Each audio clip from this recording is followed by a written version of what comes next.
Talk And we're live. live. Hello, everybody. Welcome to Movies 101 with Mr. Daniel Lucas, myself, Safa Brunel, for a Safa Sunday, and a special guest from the other podcast that I do. We aren't dead yet. We've got K.S. Bischoff, the author of Harvest of Horrors, and the incredible brain behind the tabletop role-playing game system Meaty Bones and Pangorio and Hypnosium. Welcome to the Dazzlin' Daz, otherwise known as K.S. Bischoff. Hello. Yes. We're gonna have some fun today. It's gonna be great. Yes. Miss Dash, can you please introduce yourself? I am Dazzlecat. I am the creator of the TTRPG Meaty Bones, as well as the worlds of Pangorio and Hypnosium, and a wee little short story in a collaborative book known as Macabre and Monstrous. And a few tabletop mini games are out there. One in particular, Grueling Jail, is available. This is true. well. The first Cutthroat is available with Blade and Banter Press, which is a new tabletop role-playing and casual gaming company that was started underneath Vreda Literary, which is where we are published. So make sure to check out Cutthroat, Grueling Jail. It's pretty awesome. It's a lot of fun. Thank you for sharing your talent to the world. And I hope and looking forward for more projects, more episodes of We Are Not Dead Yet. So, what will be our topic for today, Ms. Bernal? Oh, we are discussing something scandalous, something actiony, and something that will thrill you down to your sword. Sword and sorcery, my friends. We're talking everything from Jason and the Argonauts to Conan the Barbarian and onward to things like Excalibur, Willow, and Solomon Kane. So get ready. Let's get some sword and sorcery in here because it's another thrilling episode about action films. Yes. So, what defines the sword and sorcery genre in film comparing to other fantasy genres? Oh, I'm going to give this one over to Daz. What defines sword and sorcery? In its simplest form, what defines sword and sorcery is the height of magic, the lack of progressive science, and a distinct lack of firearms. If you wanted to get really basic, does it mean that there could be futuristic in the same theme? Possibly, but that's essentially how people actually see sword and sorcery. That's You've why got it the says gritty magic. You've got and you've got Yes. the hand-to-hand weapons. You've got those protagonists that are not necessarily Aragorn level glowy shiny heroes. They're a bit more human. They're a bit more knuckle dusting. You know, they're more Conan the Barbarian than Aragorn, son of Arathorn. And they've just got that incredible roll up your sleeves and let's get going on an adventure. And I love how, it's the lack of firearms. It really is. So you can get some interesting fantasy in there. I guess if you wanted to get even more technical, the one thing that is the highlight of all sword and sorcery, everything is personal. It's not, we're going to do this for the greater good. Yeah, that might be a little bit, but it's mainly personal. I'm going to go after that guy because they did this, and then it's going to probably lead to an epic adventure, but the reason they're doing it isn't because they're altruistic or heroic bent. It's personal. That's what it is. It's personal to them. Mm-hmm. That is a huge part of it. So, how did the success of Conan the Barbarian influence the sword and sorcery film genre? I would say a great deal. First off, when the stories came out, he did a lot of research into what he was doing at that time. I mean, we're talking like about the 1920s into the 1930s era of study that he was doing.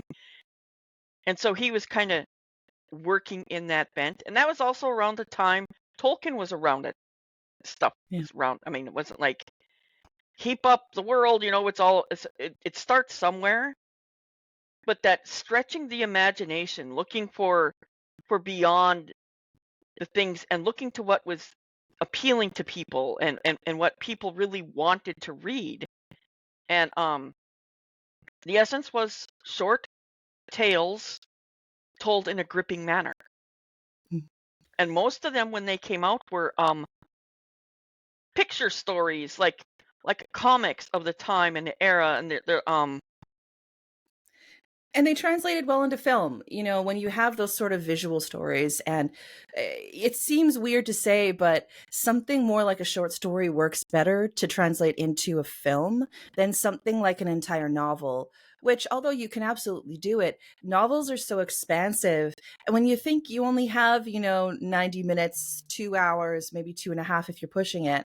And I mean, back in the 80s, they did longer cuts and longer movies, and we see that in John Milius's Conan the Barbarian. So we do see those longer cuts, but it's easier almost to convert something like Howard's stories from the 1920s into the 1930s into a movie like Conan the Barbarian. And then, of course, casting Arnold Schwarzenegger. I mean, you're giving the people what they want. This is 1982. He was a muscle-bound man, and they got to oil him up and tell him to go fight something. People were excited by that. Like, the guys were like, okay, let's see him versus James Earl Jones. And the ladies were like, is that olive oil, perchance? Or maybe baby oil? Canola oils. But it too was like, and Daz, you remember this likely, it was a bit of a shock to see something like Conan the Barbarian so visceral and so violent at a time when a lot of media was condemning violence in and of itself. And so, like, in 1982, when this was released, Yeah. I mean, it was a bit of a banger. Like, it was a bit of like, oh, it's shocking, wasn't it? Like, So, Miss Bernard, what are the some of common themes found in sword and sorcery films? well, Daz mentioned the first and most major one. The story's personal. It's not about saving the world. It's not about, you have to destroy the One Ring or Sauron will wipe everybody off the planet and the whole thing. It is absolutely just that personal story. It's that revenge tale, that revenge epic of this person wronged my family, or they killed this person who was important to me, or they did something terrible. I've suffered because of this person, so now they're going to go down. There's a lot of revenge. There's a lot of personal motivation.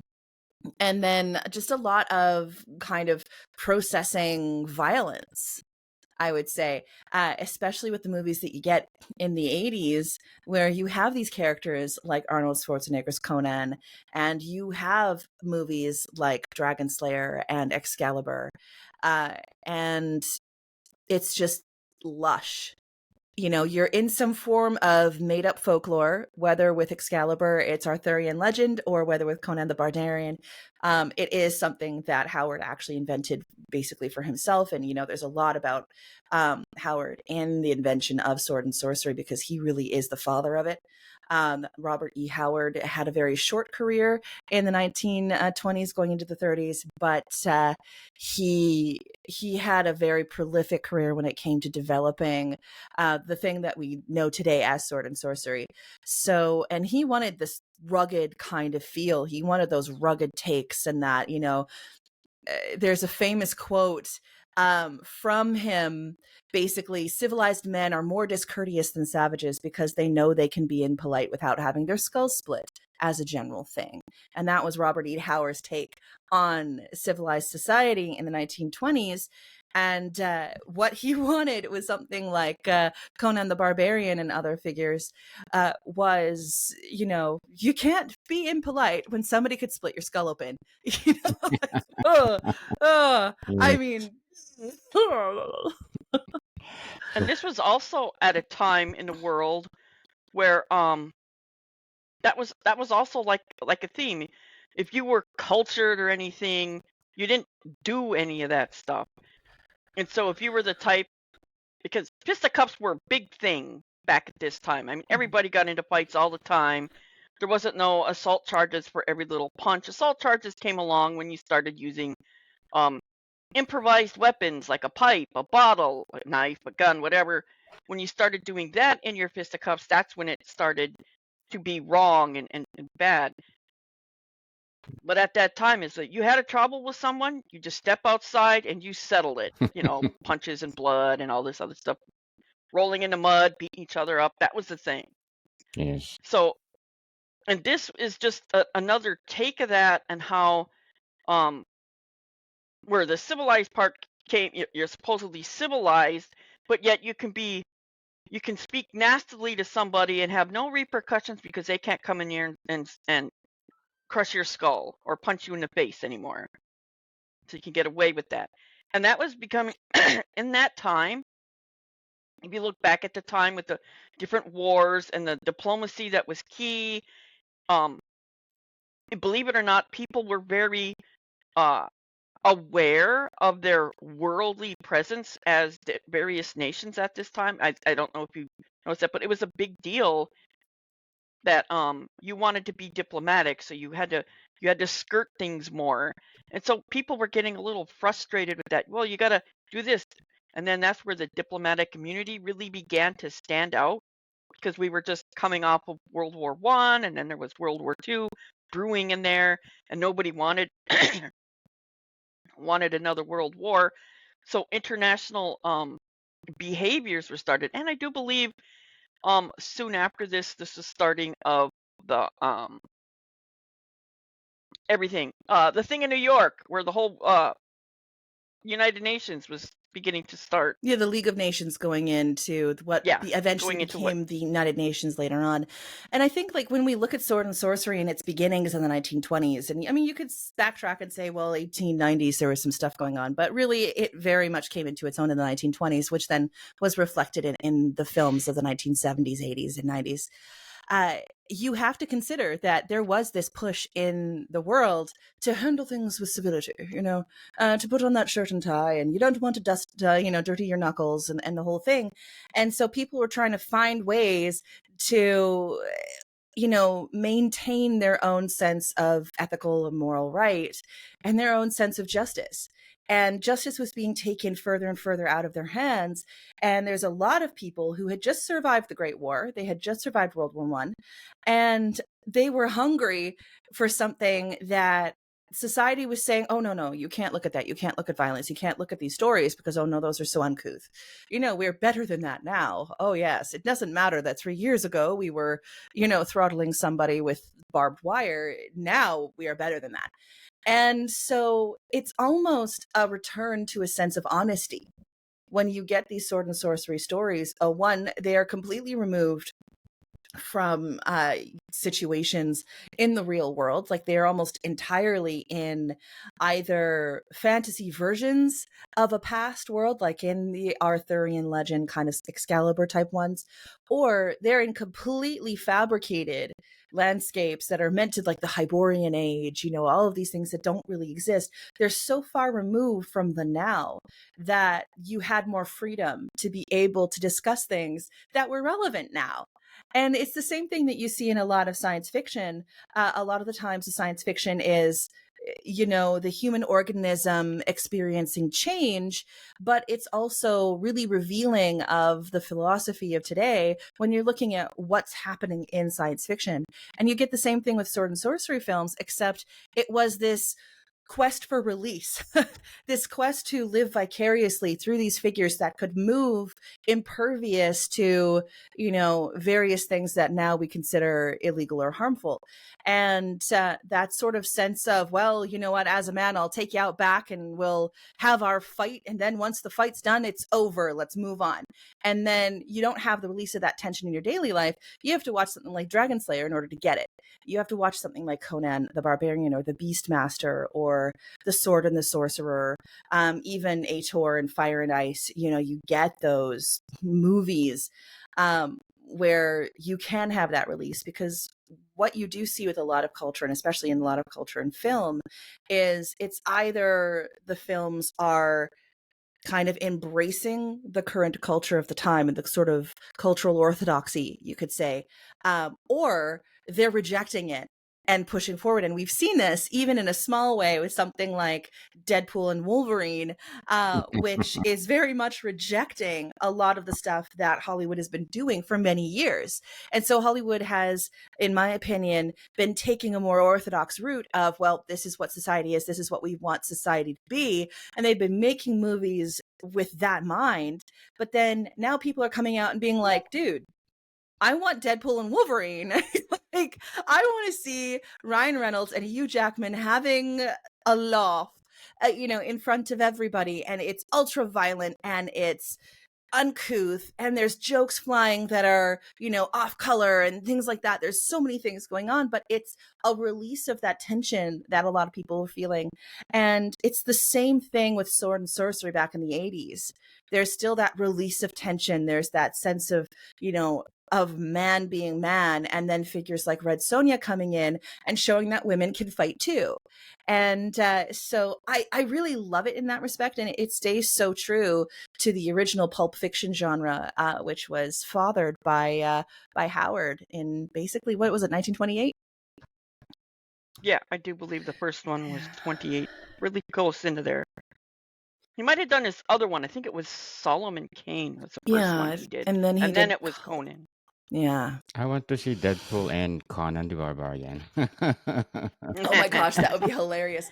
Well, okay, so there is a connection a little bit because of Marvel Comics. Because Marvel Comics in the 70s did a run before the movie even came out of things like Conan the Barbarian and Red Sonja. And so in the 70s, they basically created Red Sonja as this, kick-ass, sexy female warrior. She's this almost masculinized warrior queen going in there. And it was something that they had invented as a pairing for Conan the Barbarian, even though the original Red Sonja was a story that Howard had written about a more European point in time during, certain empires down in places we now call Turkey, where they would, how do I say this in a PC fashion, take people unwillingly from Eastern Europe down south and put them in jobs that they didn't exactly desire. Put it that way. And so Red Sonja was originally a person of Slavic descent who was fighting against, being kind of taken alive and the whole thing. But they took that original Red Sonja and developed her into a female pairing for Conan the Barbarian. And so that was Marvel, the same people who developed Deadpool. So there is a connection, you could say. Come on, Ryan Reynolds, let's go. Let's do this. On a side note of that, you'll notice that scantily clad heroes and heroines and characters in general. Sure, it was the eye candy of seeing all that skin and muscles that everybody had and basically no armor. But it had a clearer meaning than just that. It was also, look, they're going into battle wearing a loincloth, maybe some boots, and that's it. And they're walking through snow. They don't even have other cold weather gear on, and they can take it. And it's representing just how tough and rugged even the lesser characters were. Because if you'll notice, all the weak and like sniveling type of they're trying to note, all those kind of characters were always draped in all kinds of cloth and everything else, whereas the heroes and heroic types wore very little. They were so tough, they didn't need that. They didn't need to cover up or anything. So that's another important thing. And in addition, when you go and watch, especially when you go and watch movies or you read the stories and you get the artwork and there's all that skin, which appeals to a lot of people anyway. It's pretty. So yes. But they're so unbothered by whatever quote unquote danger that they're coming up against that they're like, I could take you without a shirt on.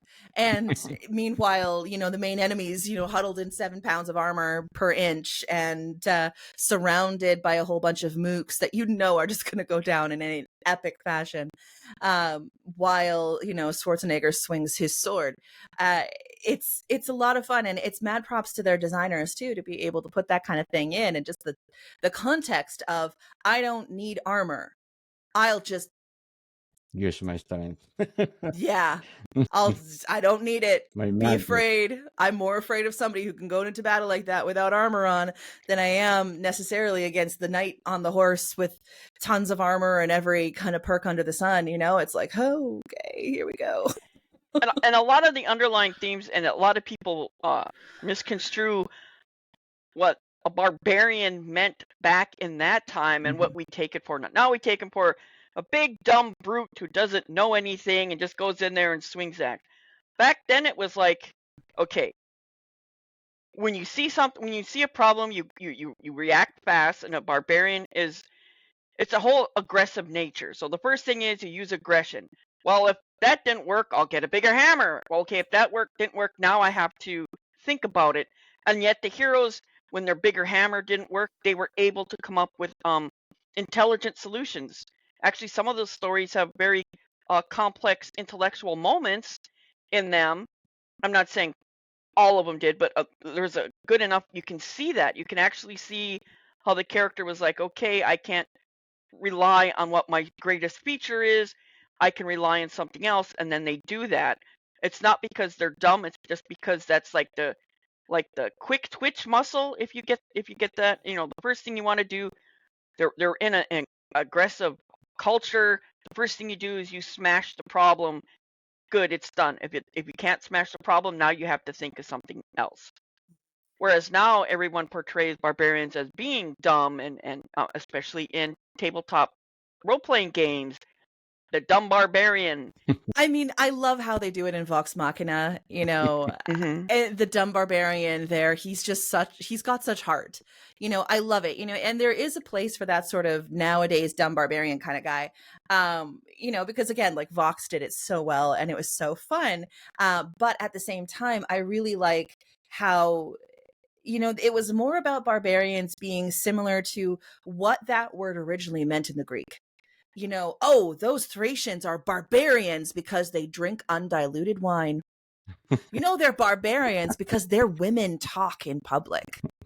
They're barbarians because their women are on horseback fighting with bows and arrows. What the heck? What barbarian? They're nothing like us Greeks.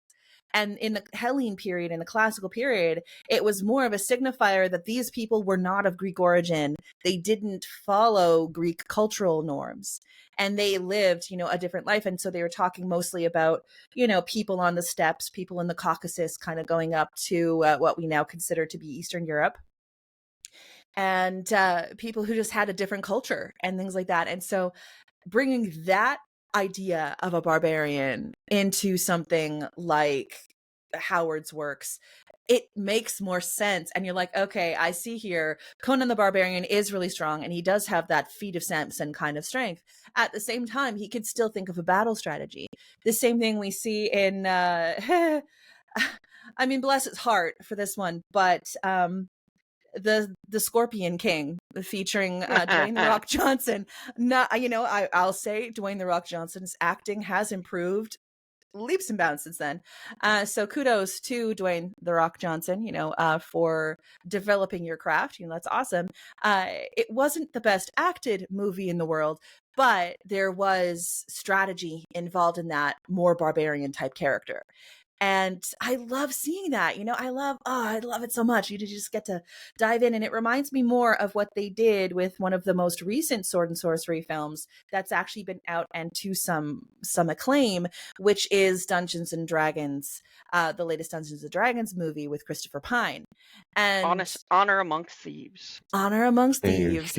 Yeah. and we have that barbarian figure, and she's tough and she's and the whole thing, but there's also a motherly side to her. There's also a tender side to her. There's always also a caring side to her that's thinking of how to make things work to save her family and the one she loves. So she's more varied and more similar to the sword and sorcery barbarians we get in early times than in the sort of rise of the dumb oaf that swings a hammer, and if that doesn't work, they swing an axe, and if that doesn't work, they grab a bunch of rocks. You know? Yes. So, Mhm. what role do magic and mystical elements play in a sword and sorcery films? Magic brings the wonder to the tale. It's very important. You need the wonder, you need the mystery, that mysterious something that the barbarian just can't do themselves.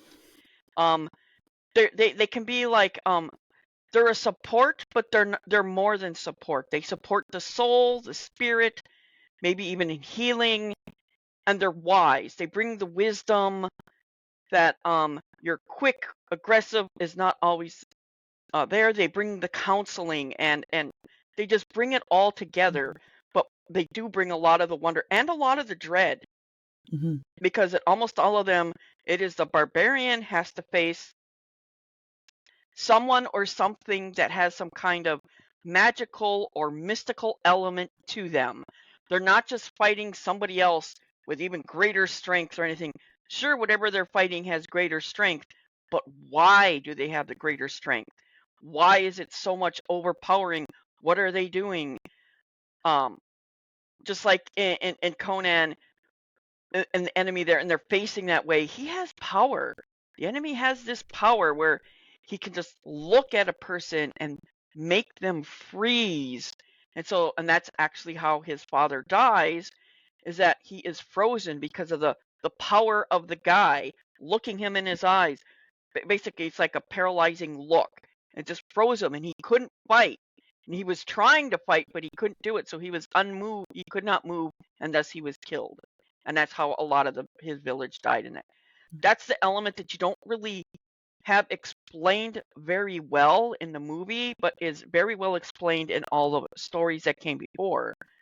So I think they needed to demonstrate that a little more, and it would have made more sense. Mhm. Like his mother tried to fight with his sword at the end, but she too was frozen by that look, and that's where he really got to see it.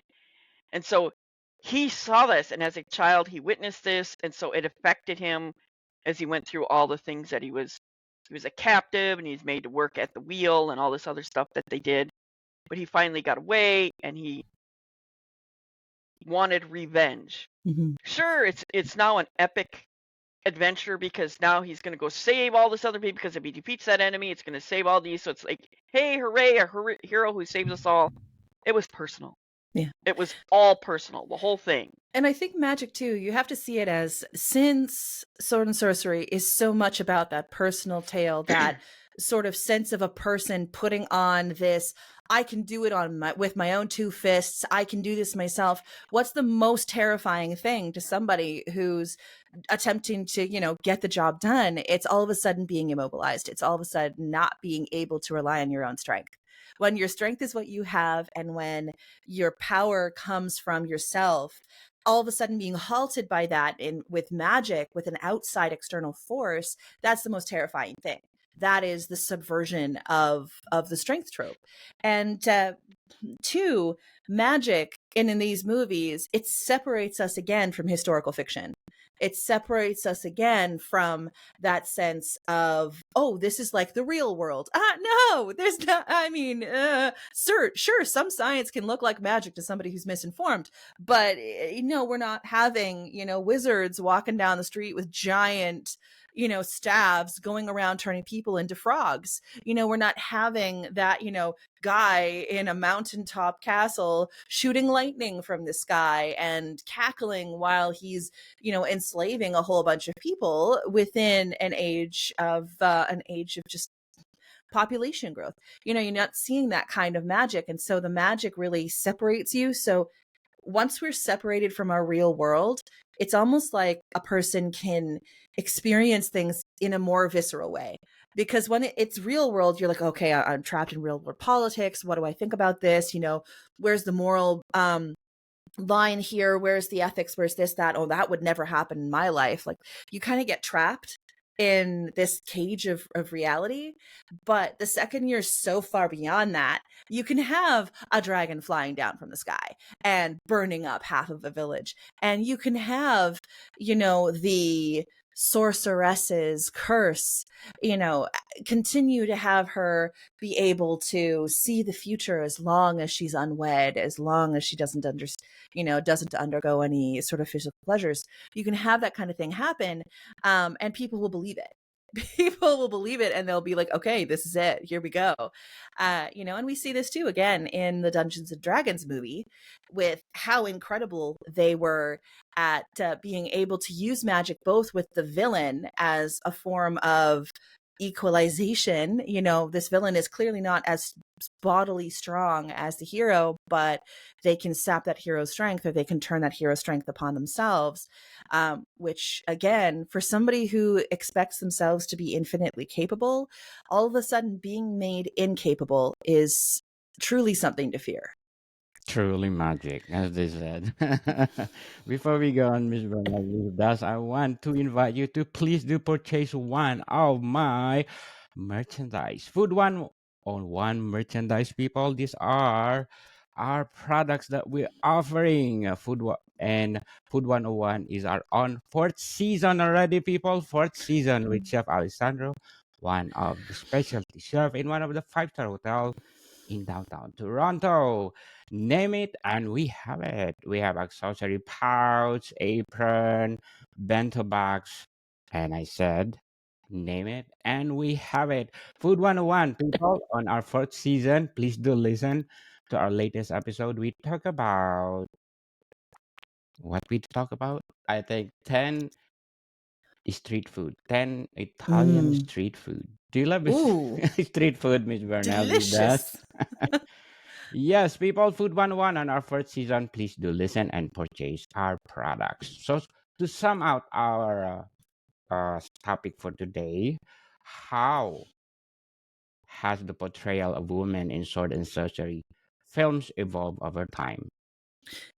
I mean, we got to start with Red Sonja in 1985, because that was not necessarily the first. I mean, there was quite a few action movies in the 70s with women in them, much to certain actresses in the modern age who said, oh, I'm the first action star that's a woman. Sorry, but Foxy Brown was doing it way before you.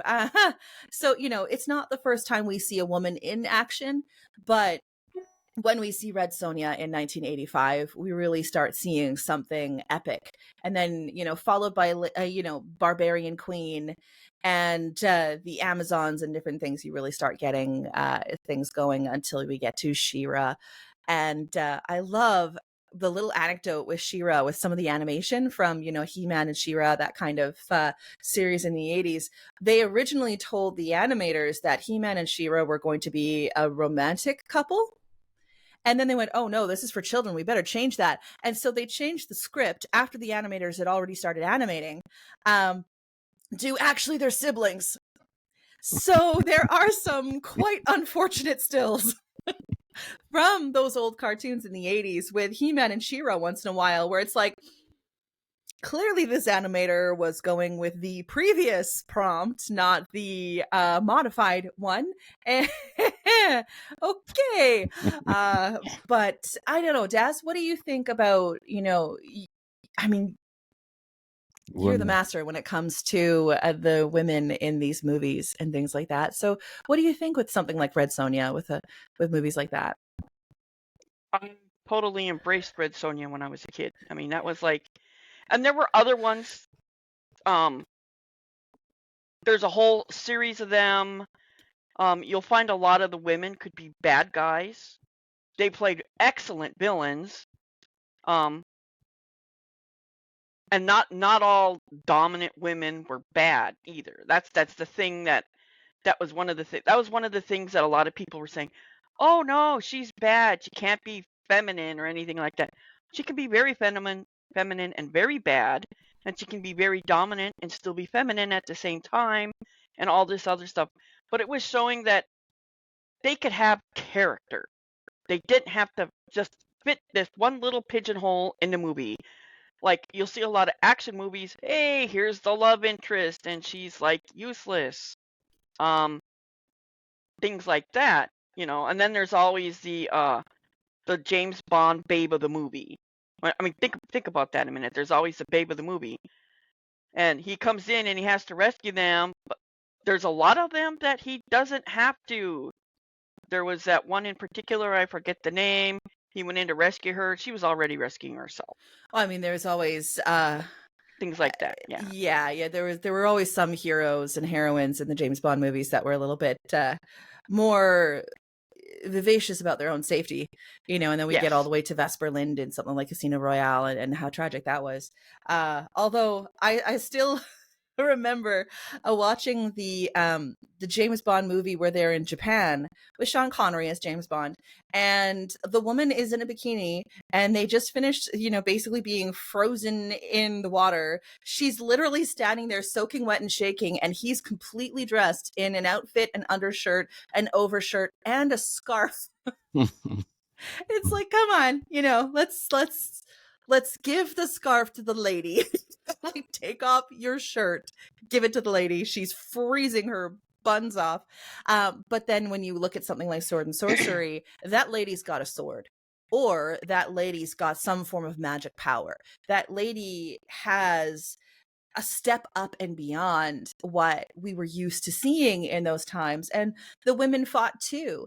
And that's something that, again, going back to Howard, he was most, first and foremost, absolutely a mama's boy.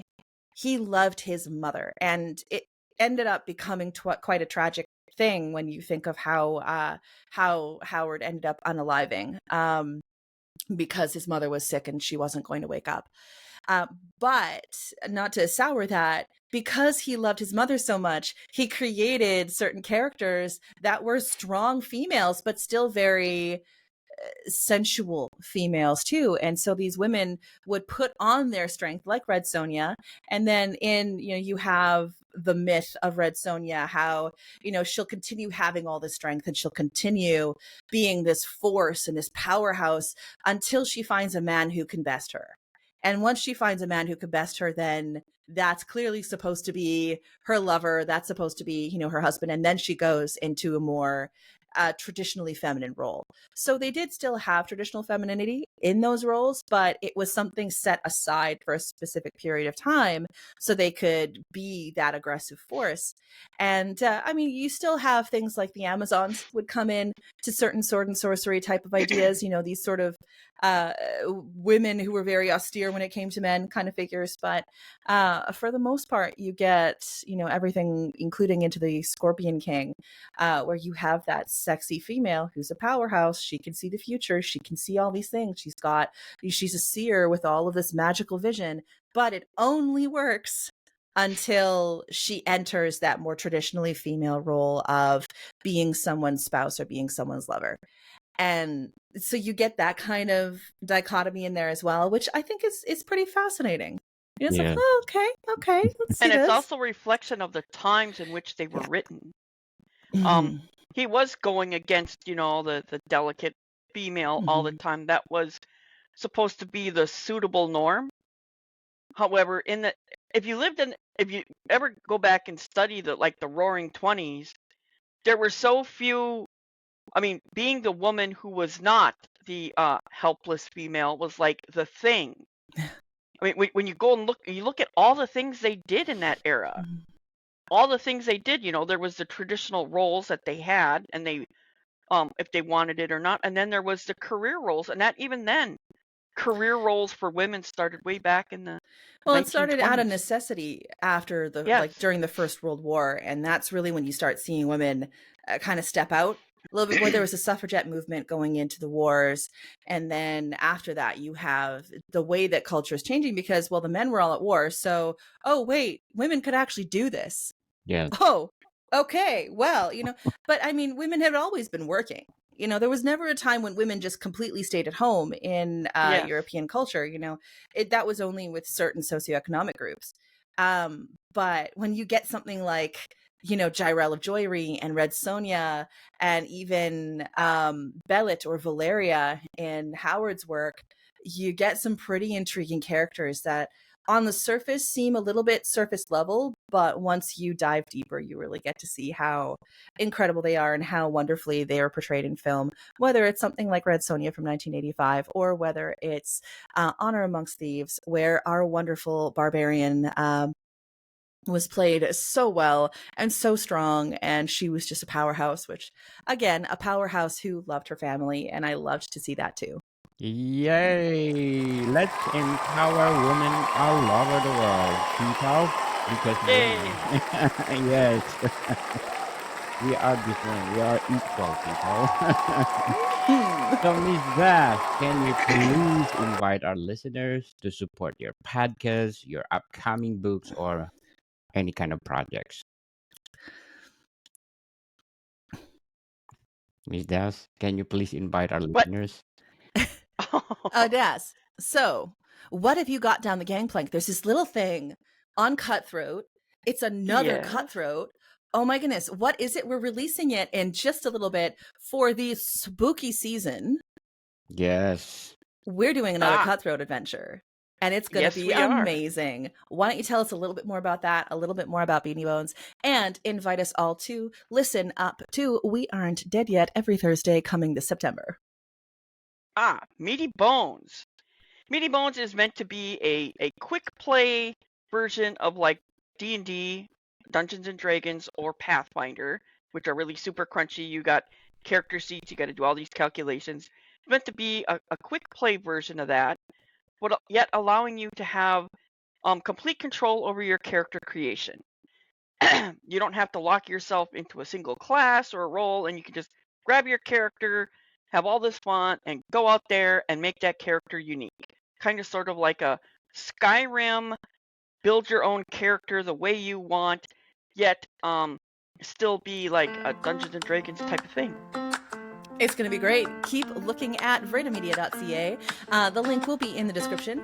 And also check us out on wearen'tdeadyet.substack.com, where you can become a Not Dead Knight or Lasting Legend and get more intel and behind the scenes on what's going on with Cutthroat, what's going on with Meaty Bones, and what's going on with how we can turn this ship around. Because don't worry, we aren't dead yet.